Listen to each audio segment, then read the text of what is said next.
Frankenstein by Mary Shelley.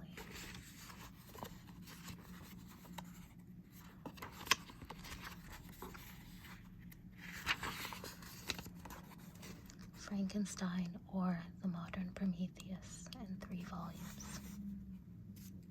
Did I request thee, Maker, from my clay, to mold me man? Did I solicit thee from darkness to promote me? Paradise Lost, Volume 1. To William Godwin, author of Political Justice, Caleb Williams and Company, these volumes are respectfully inscribed by the author.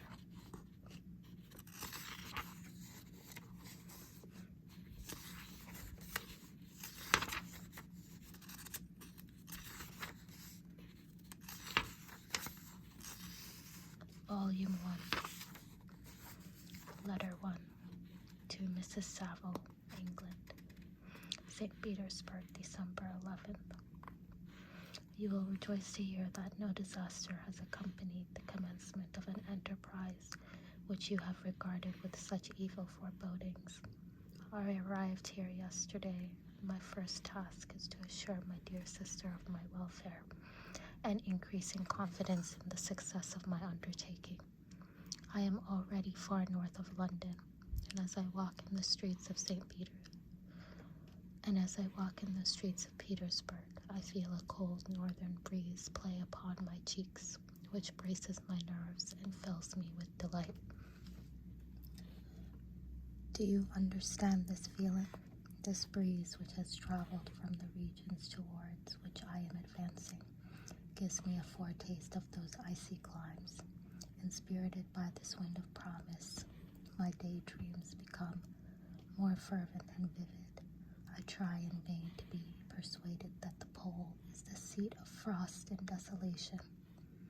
It ever presents itself to my imagination as the region of beauty and delight. There, Margaret, the sun is forever visible, its broad disk just skirting the horizon and diffusing a perpetual splendor. There, for with your leave, my sister, I will put some trust in preceding navigators. There, snow and frost are banished, and sailing over a calm sea, we may be wafted to a land surpassing in wonders and in beauty every region hitherto discovered on the habitable globe. Its productions and features may be without example, as the phenomena of the heavenly bodies undoubtedly are in those undiscovered solitudes. What may not be expected in a country of eternal light? I may there discover the wondrous power which attracts the needle,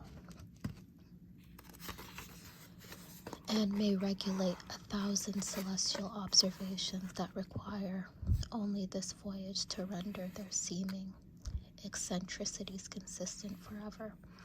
I shall satiate my ardent curiosity with the sight of a part of the world never before visited, and may tread a land never before imprinted by the foot of man.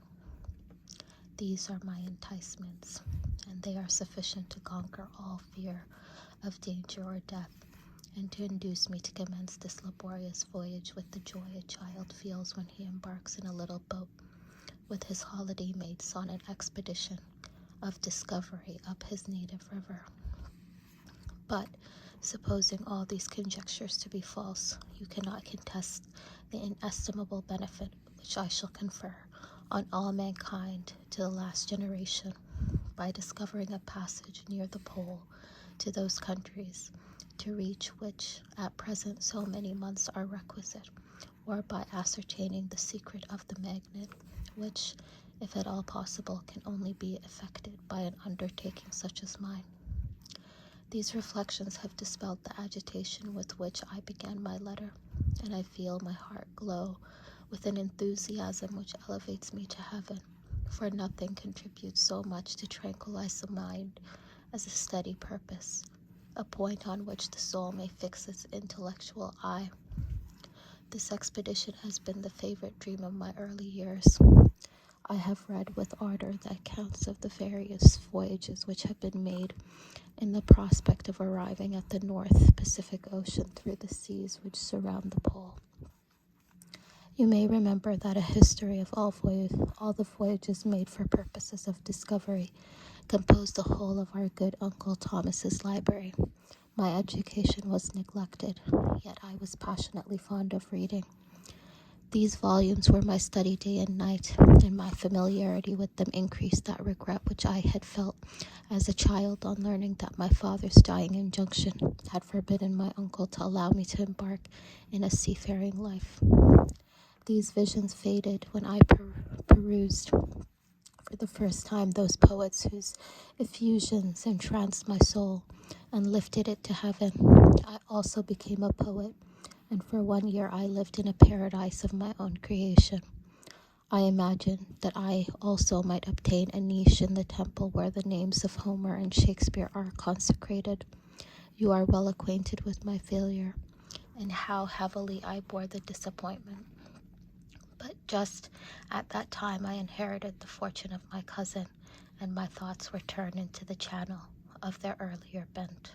6 years have passed since I resolved on my present undertaking. I can, even now, remember the hour from which I dedicated myself to this great enterprise. I commenced by inuring my body to hardship.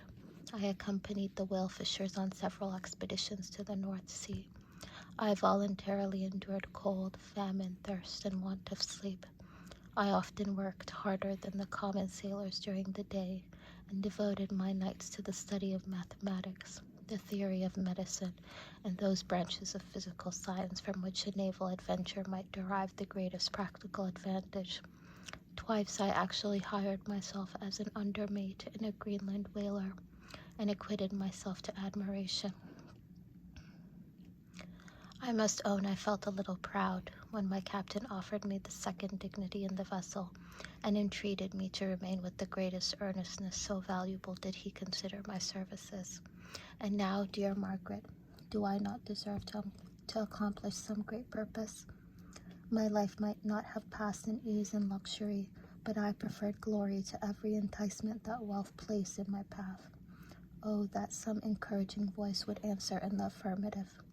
My courage and my resolution is firm, but my hopes fluctuate, and my spirits are often depressed. I am about to proceed on a long and difficult voyage, the emergencies of which will demand all my fortitude. I am required not only to raise the spirits of others, but sometimes to sustain my own when theirs are failing. This is the most favorable period for traveling in Russia. They fly quickly over the snow in their sledges. The motion is pleasant, and in my opinion far more agreeable than that of an English stagecoach. The cold is not excessive. If you are wrapped in furs, a dress which I have already adopted, for there is a great difference between walking the deck and remaining seated motionless for hours, when no exercise prevents the blood from actually freezing in your veins. I have no ambition to lose my life on the post road between St. Petersburg and Archangel.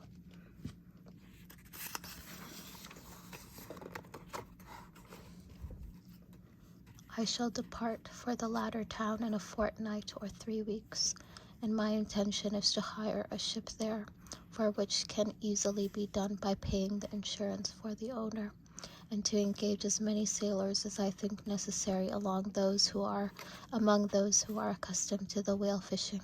I do not intend to sail until the month of June. And when shall I return? Ah, dear sister, how can I answer this question? If I succeed, many, many months, perhaps years, will pass before you and I may meet. If I fail, you will see me again soon, or never. Farewell, my dear, excellent Margaret. Heaven shower down blessings on you, and save me, that I may again and again testify my gratitude for all your love and kindness. Your affectionate brother, R. Walton.